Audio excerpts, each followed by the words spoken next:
डोगरी गानों के ऊपर आपने कथक किया कि एक फोक डांसर कथक डांसर भी बन गई है।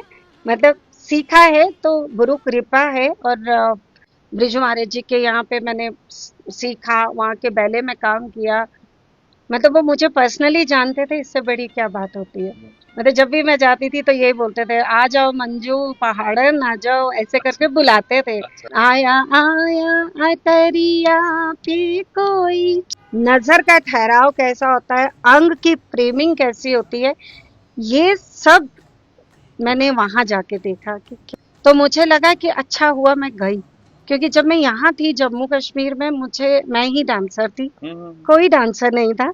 आई एम आपको द लगता था कि मैं ही हूँ जो हाँ, भी मैं हूँ। ही वो अंधों में काना राजा। तो सच मानिए, मैं 5 साल वहां रही। कथक केंद्र में मैंने जब डांस सीखने गई, और वहाँ धुरंधर डांसर थे, जी फारूक अब्दुल्ला जी सेक्रेटरी थे उस टाइम। जी उन्होंने मेरा प्रोग्राम देखा और उन्होंने ही ये मुझे ऑफर किया कि इनसे बोलिए यहाँ जॉब करें, नहीं तो ये आगे सीखें, दोनों में से कोई भी चूज। तो मुझे 1 मिनट भी नहीं लगा ये सोचने में कि मुझे आगे जॉब नहीं करना, मुझे सीखना सीखना है। सीखना। नमस्कार दर्शकों, स्वागत है आपका सीधी लकीर में और मैं हूं आपके साथ मोहित कोतवाल। आज हमारे साथ बातचीत करने के लिए मंजू वजीर जी हमारे साथ में है, जिनकी जन्मभूमि तो भद्रवा है लेकिन कर्म भूमि दिल्ली है इस समय। कथक आप देखते भी होंगे और बहुत सारे हमारे व्यूवर्स कथक देखने के शौकीन भी होंगे। तो महारत हासिल की हुई है कथक में, देश विदेश में जाते हैं। भद्रवाही गानों पे भी कथक किया है और डोगरी गानों को भी कथक के साथ जोड़ा है, जो मुझे लगता है पहल की तरह ही है ये। आइए मंजू वजीर जी से बात करते हैं और इनकी पूरी जो जर्नी है उसको जानने की कोशिश करते हैं। स्वागत है आपका। नमस्कार जी, नमस्कार। आ, अ, जी मेरा नाम मंजू वजीर है। वजीर से ही पता लगता है कि भदरवा के वजीर हैं। जी मेरे पिताश्री आर के वजीर, राजेंद्र कुमार वजीर, यहाँ के जाने मानी हस्ती हैं वो। उन्हें भी बहुत शौक है म्यूजिक का, वो अच्छा माउथ ऑर्गन, फ्लूट, तबला सब बजाते हैं। जी तो शायद ये डांस का कीड़ा मुझे उन्हीं के कारण आया, हम्म, ब्लड में था। हम्म, तो बचपन में अगर आप सरोल बाग की तरफ जाएंगे तो आपको एक नाम बोलेंगे कि गोरखी को जानते हो, तो आपको पता चल जाएगा कि ये वही है जो छोटेपन में इन वादियों में अच्छा नाचती गाती फिरती थी। अच्छा जी तो मतलब गली गली चप्पे चप्पा सब जानते हैं यहाँ हम्म, पे उस नाम से मुझे। और मेरी यहाँ बचपन बीता है। हम गर्मियों की छुट्टियों में यहाँ आया करते थे। ठीक और सरोल बाग के जितने भी लोग थे, उनके घरों की छतों पे एक रौनक हुआ करती थी। और मैं उसमें अपना मतलब डांस दिखाती थी अलग अलग गानों पे, और सब लोग बहुत एंजॉय करते थे। तो मुझे लगा कि ये बचपन से ही मेरे अंदर ये कीड़ा था। हाँ पर सही दिशा मुझे भी नहीं पता थी क्या जी थी। ये मेरी एक हॉबी थी। फिर जब हम स्कूल में जैसे बच्चे करते हैं एनुअल डे में प्रोग्राम्स हम्म करना ये वो, तो एक आधा जब मैंने किया, जब भदरवा से वहाँ शिफ्ट किया, और मुझे अभी भी याद है कि मेरे स्कूल में एक डांस हो रहा था एनुअल डे या किसी प्रोग्राम के लिए। तो मैं नई नई गई थी, तो मैं जी ऐसा हो गया मुझे कि मुझसे कोई पूछ क्यों नहीं रहा कि तुमने भी करना है। हम्म कोई नहीं पूछ रहा था, तो मुझे लगा नहीं भाई ये तो नहीं ऐसे होगा, ये हम्म, नहीं चलेगा, ऐसे मुझे बताना पड़ेगा कि कि मैं मुझे भी मुझे करना आता है, मुझे है। आता है। हाँ हाँ तो मैं अपनी टीचर के पास गई, वो अभी भी बहुत मतलब आदरणीय है मुझे। उनका नाम है अमृत मैम, उनके पास मैं गई। मैंने कहा मैम मुझे भी डांस करना है। तो कहती अच्छा, मतलब उनको लगा इतने गट्स कैसे कि कोई खुद ही आके बोल रहा है। हम्म, मैंने कहा नहीं मैं भी करूंगी। क्या करोगी? मैंने कहा मैं अकेले करूंगी। कैसे करोगी? मैंने कहा ये गाएंगे ये बजाएंगे मैं कर लूंगी। हम्म, तो उन्हें लगा ऐसे कौन नाचता है, ऐसे कैसे किसी को आ जाता है। उन्हें कहा अच्छा कर लो। तो वो एक सोलो परफॉर्मेंस मुझे अभी भी याद है कि उस लड़की को मैंने कहा गा लो गाना, कहीं जहां मैं जाती हूँ वहीं चले आ, तो ये गा लो मैं इसमें नाच लूंगी। हम्म, वहां से फिर उन लोगों को एक पहचान लगी कि अरे ये तो है कोई जो डांस करना चाहती है। हम्म, तो मेरे अंदर जो शौक पैदा था अंदर, और उसको उभारा वहां के एनुअल डेज में जब मैं प्रोग्राम्स करती रही। जी। धीरे धीरे वहां पे हमारे सर आते थे, बंसीलाल डोगरा जी, बहुत मशहूर कोरियोग्राफर थे।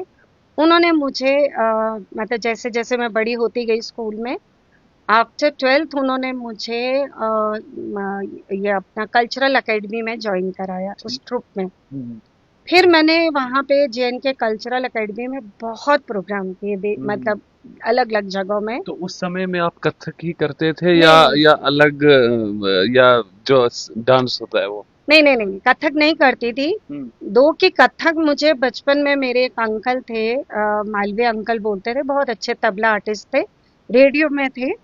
उन्होंने मुझे बोला कि तुम ऐसे बहुत नाच रही हो, डांस करती हो, तो इसको एक दिशा दो, हम्म, तुमको कुछ क्लासिकल लर्न करना चाहिए। तो उनकी वजह से मैंने बचपन में कथक सीखना शुरू किया। ठीक।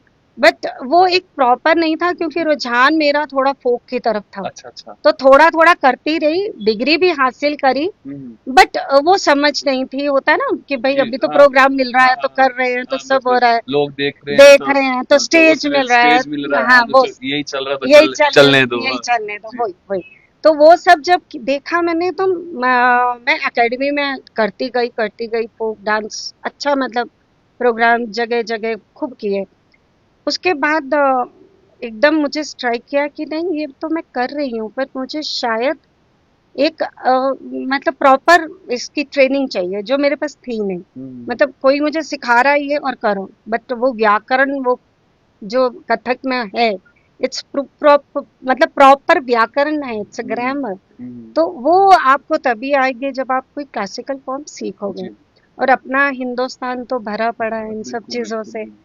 तो आपको तो लगता ही नहीं है कि आप, अगर आप नहीं सीख रहे हो और आपके अंदर डांस सीखने की इच्छा है और आप नहीं कर रहे, तो आपकी मतलब आपका सौभाग्य नहीं होगा, जी। आपकी किस्मत खराब होगी।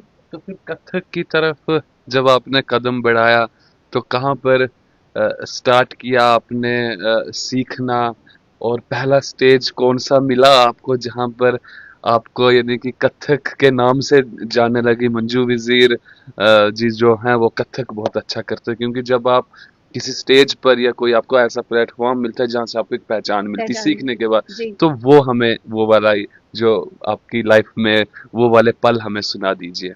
कथक सीखने का जब मुझे लगा कि मुझे जाना चाहिए, तो एकेडमी में ही मुझे ऑफर आया कि भाई इनको या तो जॉब कर लें या इनको आगे सीखना है। तो मुझे एक मिनट भी नहीं लगा ये सोचने में कि मैं, मुझे लगता है फारूक अब्दुल्ला जी के हाँ टाइम की जी। बात थी, जी। फारूक अब्दुल्ला जी सेक्रेटरी थे उस टाइम। जी। उन्होंने मेरा प्रोग्राम देखा और उन्होंने ही ये मुझे ऑफर किया कि इनसे बोलिए यहाँ जॉब करें, नहीं तो ये आगे सीखें, दोनों में से कोई भी चूज। तो मुझे एक मिनट भी नहीं लगा ये सोचने में कि मुझे आगे जॉब नहीं करना, मुझे सीखना सीखना है। सीखना। तो मैं बहुत शुक्रगुजार हूँ जेएनके कल्चरल एकेडमी की, कि मुझे उस टाइम उन्होंने स्कॉलरशिप पे कथक केंद्र में भेजा। कथक केंद्र न्यू दिल्ली बहुत बड़ा इंस्टीट्यूशन है डांस, कथक डांस का। वहाँ पे देश विदेश से लोग आते हैं सीखने। और मैं कहती हूँ, मेरी लाइफ का सबसे अच्छा डिसीजन ये था कि मैंने सोचा मुझे वहीं जाके सीखना है। सच मानिए, मैं 5 साल वहाँ रही। कथक केंद्र में मैंने जब डांस सीखने गई, और वहाँ धुरंधर डांसर, इतने बढ़िया डांसर। मुझे लगता है कि हम सबको अपनी लाइफ में ना, जब आपको बहुत ऊंचा चढ़ाया जाता है, तो एक मकाम ऐसा आना चाहिए जब आपको वो रियलाइज कराए कि भाई इतना भी मत उड़ो, बड़ा जी। अभी भी दुनिया बहुत बहुत आगे आगे। है और बहुत टैलेंटेड लोग हैं। तो मुझे लगा कि अच्छा हुआ मैं गई, क्योंकि जब मैं यहाँ थी जम्मू कश्मीर में, मुझे, मैं ही डांसर थी, हम्म। कोई डांसर नहीं था। आई एम आपको द, लगता था कि मैं ही हूँ जो हाँ भी मैं हूँ। ही वो अंधों में काना राजा। तो मुझे लगा था कि भाई डांसर ऐसा ही होता है। पर जब मैं वहां गई, डांस की बारीकी, उसका उसका एक एक चीज, उसका मतलब कैसे डांस को सुंदर कैसे बनाया जाता है, नजर का ठहराव कैसा होता है, अंग की फ्रेमिंग कैसी होती है, ये सब मैंने वहां जाके देखा कि क्या नाचते हैं लोग वहां पे। कोई फर्क नहीं है, लड़का नाच रहा है, लड़की नाच रही है, उनके लिए एक ये कला है, एक साधना है। और इतना अच्छा एटमॉस्फेयर था जब मैंने देखा। तो 5 साल मैंने सिर्फ और सिर्फ मेहनत की कि नहीं, मुझे इन लोगों तक पहुंचना है। आप सच मानिए, दिल्ली में बहुत कंपटीशन, बहुत धुरंधर डांसर है, उनमें अपनी जगह बनाना भी बहुत मेहनत कर बहुत मुश्किल की मुश्किल बात है, बहुत एक मुश्किल की बात। पहाड़ी क्षेत्र से आप और उठकर हाँ, जम्मू और जम्मू से फिर दिल्ली, दिल्ली, एक जी जी, काफी लंबा बहुत सफर है। लंबा जी सफर है। पर चलो, जो मुझे लगा कि मेरा सौभाग्य था कि वहाँ मुझे गुरुओं के पास सीखने का मौका मिला। महाराज जी के, ब्रिजू महाराज जी के यहाँ पे मैंने सीखा, वहाँ के बैले में काम किया। मतलब वो मुझे पर्सनली जानते थे, इससे बड़ी क्या बात होती है। मतलब जब भी मैं जाती थी तो यही बोलते थे, आ जाओ मंजू पहाड़न, आ जाओ, ऐसे अच्छा करके बुलाते थे। अच्छा अच्छा और पूरे कथक केंद्र में जम्मू कश्मीर से कोई था भी नहीं वहाँ पे। अच्छा तो मुझे लोग देखने भी आते थे कि भाई जम्मू से कौन आई है अच्छा देखने। अच्छा तो मुझे देखने भी आते थे। तो ये मैंने ही वहाँ पे एक मतलब हिस्ट्री हो गई कि भाई जम्मू कश्मीर की कोई लड़की आई है। हॉस्टल में 5 साल रह के मैंने फिर वहाँ ट्रेनिंग की। वहां से मेरा कथक शुरू हुआ। फिर मैंने गुरु जी के साथ परफॉर्म किया। मेरा सबसे बड़ा सौभाग्य ये रहा कि मैं ट्रेनिंग के दौरान मैं अपने गुरु जी के साथ कल्चरल एकेडमी अभिनव थिएटर में मैंने फर्स्ट कथक परफॉर्मेंस किया। अच्छा जी। तो मतलब एक एक कलाकार के लिए कितनी बड़ी बात है कि कि अपने उसका अपने गुरु गुरु साथ में गुरु मेरे साथ बैठ के पढ़ंत कर रहे हैं। तबला मतलब लाइव टेलीकास्ट, लाइव था वो। और स्टेज पे मैंने अपना कथक परफॉर्मेंस किया। तब वो पहचान बनी कि एक फोक डांसर कथक डांसर भी बन गई है। मतलब सीखा है तो गुरु कृपा है। और उन्हीं के नक्शे कदमों पे चल के हम अपने गुरु लोगों का नाम आगे करते हैं। मैं अपना भदरवा का नाम आगे करना चाहती हूँ। सच मानिए, मैं जहाँ भी जाती हूँ, इंटरव्यू लिया जाता है तो मैं हमेशा जम्मू कश्मीर भदरवा का नाम लेती हूँ। जी तो इस तरह से मेरी कथक की भी जर्नी शुरू हो गई और मैं आगे परफॉर्म करती रही। और अभी भी मेरा अपना इंस्टीट्यूशन है, मंजू वजीर परफॉर्मिंग आर्ट करके। नाम भी मैंने मंजू वजीर रखा है, जबकि शादी मेरी जौहरियों में हुई है। जी पर डांस में मैंने नाम अपना मंजू मंजू जी वजीर ही रखा है, जी क्योंकि यही से मेरी, इन्होंने ही मुझे पहचान जी दी है। जी। इसी नाम ने मुझे पहचान दी और मैं इसी को ही आगे लेना चाहती हूँ। वजीर जी, हमने देखा कि डोगरी गानों के ऊपर आपने कथक किया, और मैंने नीलगंगा नीरू के किनारे आपकी वीडियोस देखी, और भद्रवाही पे भी कथक किया। तो कथक को आपने यानी कि अलग तरफ लेकर दिशा दिया। दिशा दी।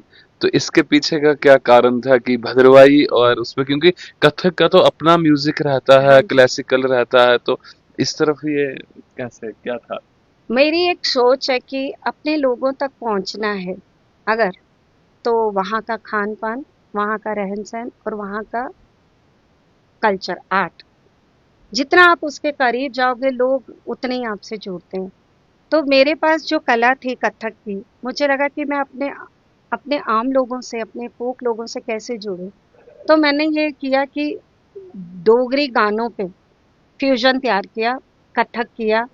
उन डोगरी गानों पे मैंने बोल बनाए, उस पे मैंने आगे पर मतलब इसको प्रमोट इस तरह से किया कि नाम दिया मैंने फ्यूजन डोगरी। अच्छा। फिर मुझे लगा कि डोगरी क्यों, मैं कथक भद्रवाही में भी कर सकती हूँ। हम्म। तो एक गाना है, छेले बढ़ा इशू छेले बढ़ा। हम्म। मैं गई, मैंने अपनी सिस्टर को लिया, मैंने कहा चल इस तरह यहाँ वीडियो बनाते हैं। अच्छा। और नीरू दरिया के पास ऊपर जाके मैंने अच्छा वीडियो बनाया। मुझे लगा कि ये ऐसी चीज है जिससे मैं अपने भद्रवाही लोगों तक बता सकती हूँ कि भाई मैं यहीं की बेटी हूँ, हम्म। मेरी यही पहचान है और और मैं इसी। मैंने भी सबसे पहले वही वीडियो देखा था, हाँ जी। और उसके बाद फिर मैंने सर्च किया आपका नाम, और फिर बहुत सारी हाँ, वीडियोस वहां पर तो देखने के लिए देखिए मिली। फिर आप भी भद्रवाही गाने या डोगरी गानों से जुड़े हैं, तो आपको पता चला जी। किसने किया।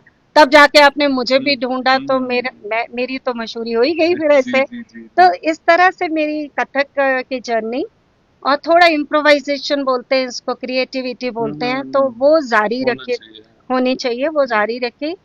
मैं अभी भी अपने स्टूडेंट्स के साथ देश विदेश में जाती रहती हूँ। हम्म। बच्चे मेरे साथ सीखते हैं। हम्म। अब जो मेरे सामने 7 बच्चे थे, अब मैं मुझे 21-20 साल हो गए हैं सिखाते सिखाते।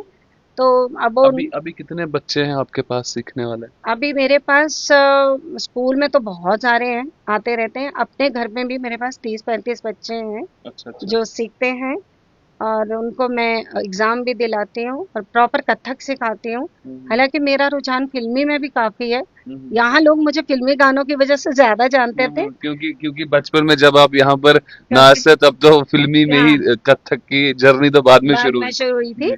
बट फिल्मी भी मेरी बड़े सिलेक्टिव सॉन्ग्स पे ही मैं करती हूँ।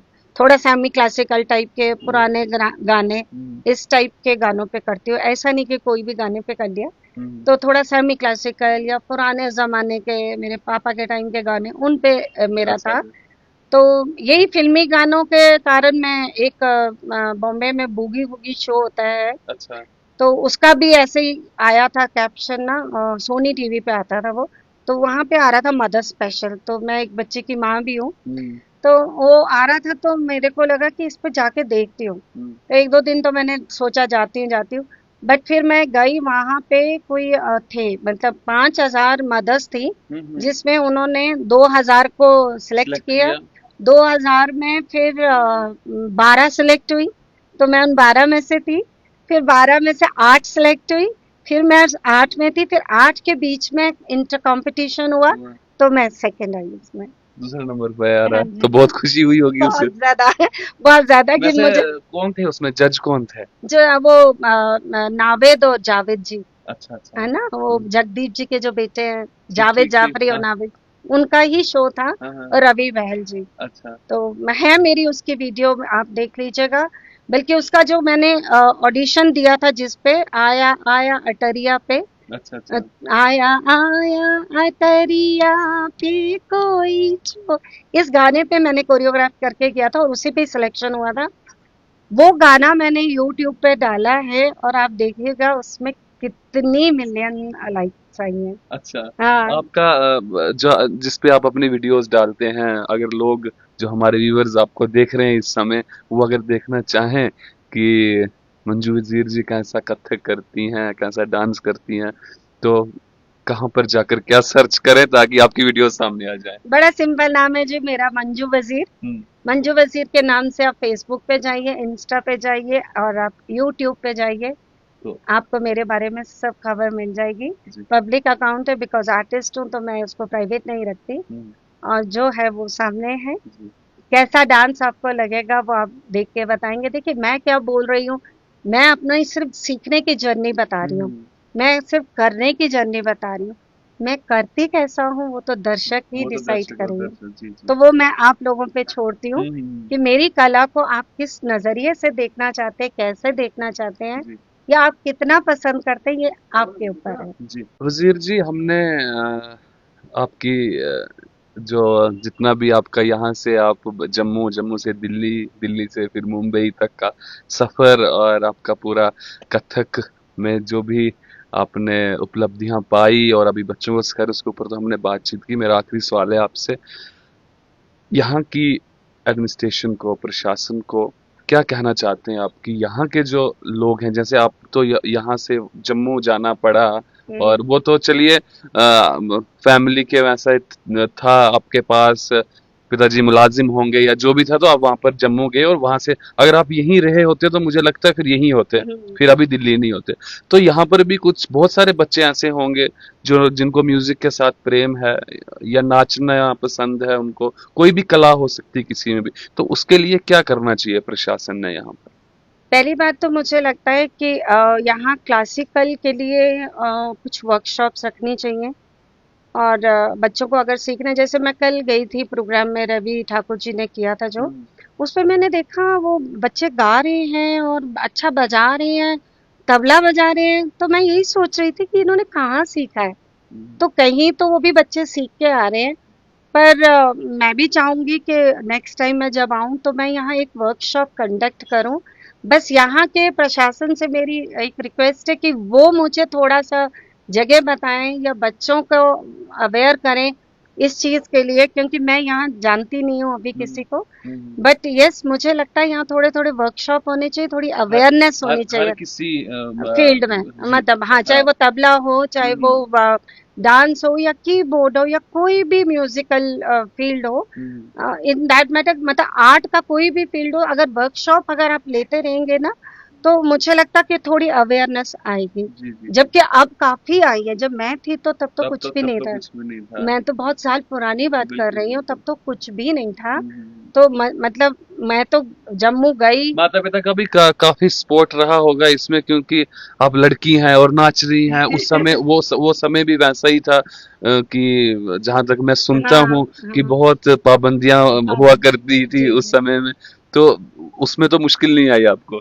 नहीं, बिल्कुल भी नहीं क्योंकि आई। अच्छा, आपने बताया पिताजी खुद खुद थे। आर्टिस्ट थे, तो फिर वो कैसे? हाँ। नहीं नहीं, मुझे बिल्कुल नहीं आई, बल्कि मुझे लगा ही नहीं था कि मुझे कभी टोका जाता है डांस के लिए। हम्म, मेरा तो ऐसा हाल होता था कि पढ़ाई के वक्त, पढ़ने से पहले डांस, पढ़ाई के बाद डांस। हम्म, मतलब ये वो मेरा एक कहते हैं कि ना, जैसे खाने के बाद सुपारी खाते हैं, हम्म। तो वो था कि नहीं, ये तो करूंगी तो ही मैं कर रही हूँ। मुझे कभी एग्जाम के टाइम में भी नहीं टोका जाता था कि आप जाइए डांस मत डांस करिए। मत।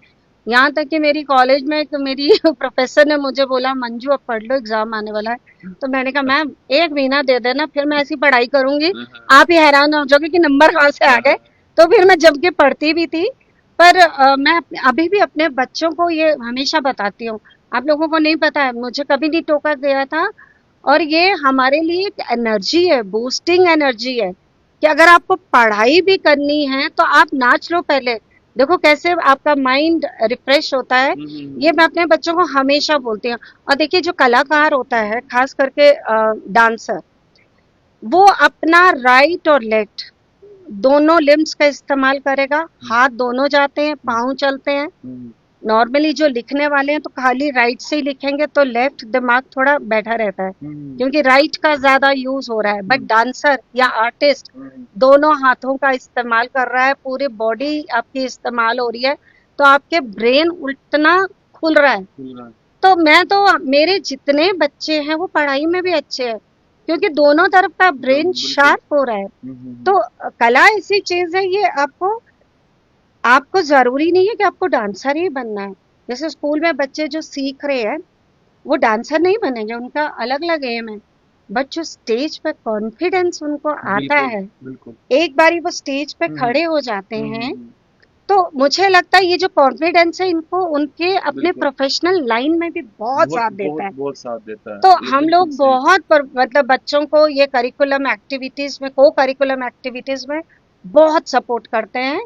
जस्ट बिकॉज कि आपका बोलना, आपको खड़े होना, आजकल पढ़ाई बहुत सब करते हैं, बट सबसे ज्यादा पब्लिक स्पीकिंग मैटर करता है, जी जी जी। और वो आपको आता है स्टेज से। स्टेज। तो बच्चा अगर खड़ा है और यहाँ इतनी ऑडियंस आपको देख रही है, तो सोचिए क्या कॉन्फिडेंस लेवल होगा। बिल्कुल तो बिल्कुल। ये मुझे लगता है कि जरूरी नहीं है कि आपको डांसर बनने के लिए डांस करना है, बट स्कूल टाइम में जब भी मौका मिले, या कॉलेजेस में, जैसे बच्चे अगर अभी भी करते हैं, तो वो एक कॉन्फिडेंस आ जाता है, क्योंकि आपको ऑडियंस के पास जाना होता है।